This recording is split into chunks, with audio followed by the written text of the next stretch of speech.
Hello everyone joining Harrowby Lane's online virtual service today. Hi, for those who don't know me, I'm Tim. I used to go to Harrowby Lane. I now live in America, and which is where I'm now coming from, my apartment in Jefferson City, Missouri. Or more accurately, with the backdrop in my apartment in Jefferson City, Missouri. Because we're doing everything virtually now, so we all need a decent backdrop. This is coming to you virtually and pre-recorded, as since the last time I was in the UK, lots of things haven't changed. The one thing that has changed is, I can't stay up until 3 o'clock in the morning because I need sleep to function now. That and also I do a lot on a Sunday, given my job. But this sermon's pre-recorded. It also means that I'm delivering two very different sermons today in content, but hopefully have the same end message. If you want to see the other sermon I'm doing today, it's a 3-minute children's talk on Stephen from Acts 7. So you can join us at 2:30 or 4 o'clock on the JCFUMC Facebook page. And that is my shameless plug. But anyway, as you all very much aware, we've all had to adapt in the last few weeks. We've had to make decisions that haven't been easy for ourselves or for others. Long-planned trips had to be cancelled. School years ended early. Proms never happened, and that decision to let your youngest son cut your hair, that was a hard decision. I should know, I've seen my dad's haircut. Even the decision to close doors in churches and stop physically meeting was a hard decision. For all of that, as we sometimes dislike meeting in large groups or seeing other people, humans are, for lack of better words, social beings. Suddenly losing that is hard, and suddenly losing a week where we socialise with other human beings, and we support for them, and we pray for them, and we pray for one another is hard. However, while we have been closed physically, virtually, that's an entirely different story. And it being a completely different story also means that you get some interesting, fun information out of all this. So for example, a week after the lockdown started in the UK, I awoke Sunday morning to see my entire Facebook timeline was full of Sunday sermons. Some of them were pre-recorded, some of them were in podcast form, some of them were written or presented via Facebook Live, and my first thought, honestly, I have a disproportionate amount of friends on Facebook who are ordained and in ministry. A large disproportionate amount. But my second was, even in times of adversity like we're all being affected by now, the human spirit adapts and thrives. And for some of those that have been online for a while, you can spend the next few minutes going to make a cup of tea. Because I'm just going to tell you a lot of what you've already heard. But come back before the end of it to see the end of the message.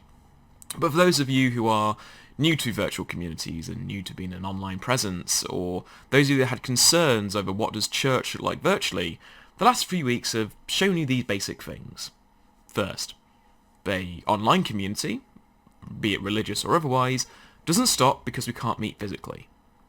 You can message and call your friends and see how they are, rather than visit them.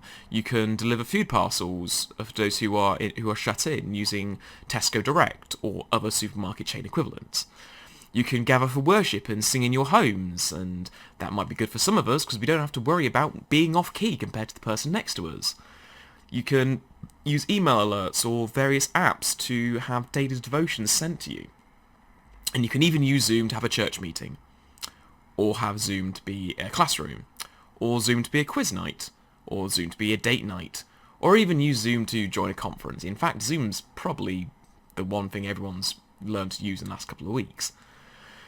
If anything, being in virtual community is the same as being in physical community, with one very major exception: the intentionality.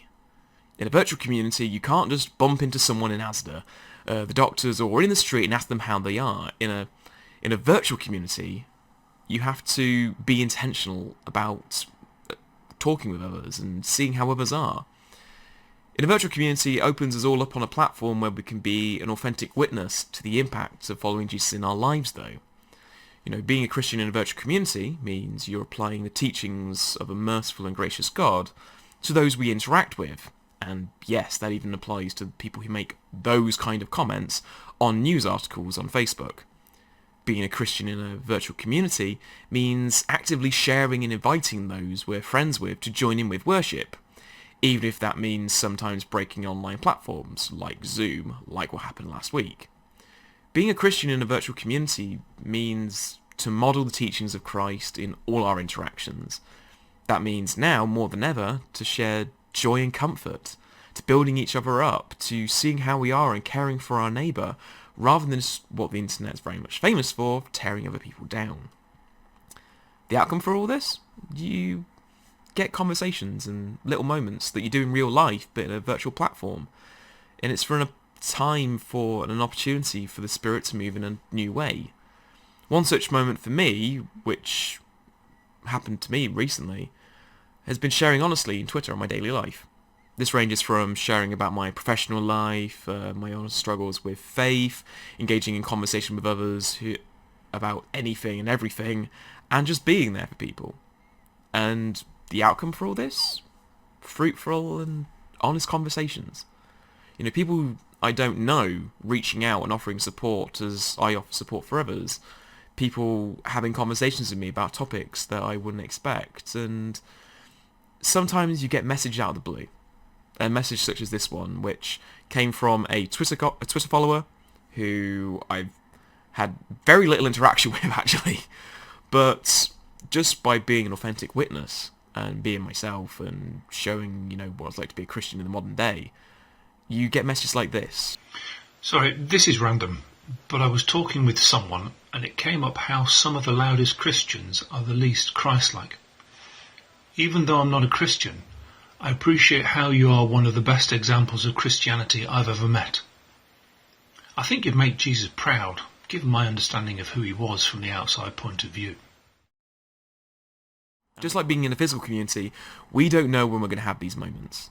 Random moments where the Spirit is moving amongst us, and the little God moments that we kind of look back on and value and treasure. Being in a virtual community doesn't mean that the work of the church has stopped. If anything, we have more opportunities to share our faith now with others. And then one day, when we can all meet back physically, we can share those little pieces of the Spirit moving amongst us in this time. And when we get back physically, let's not forget the virtual. The Spirit is not a physical thing, it's a virtual thing in one sense. So why not keep the physical and virtual going after all this is said and done? Hope to see you all again soon. I was actually planning to see you all over Easter. That didn't happen, but hope to see you all at some point in the future. And let me end with this prayer.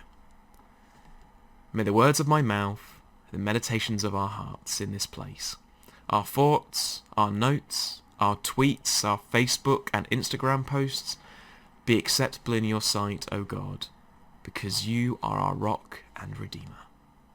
Amen.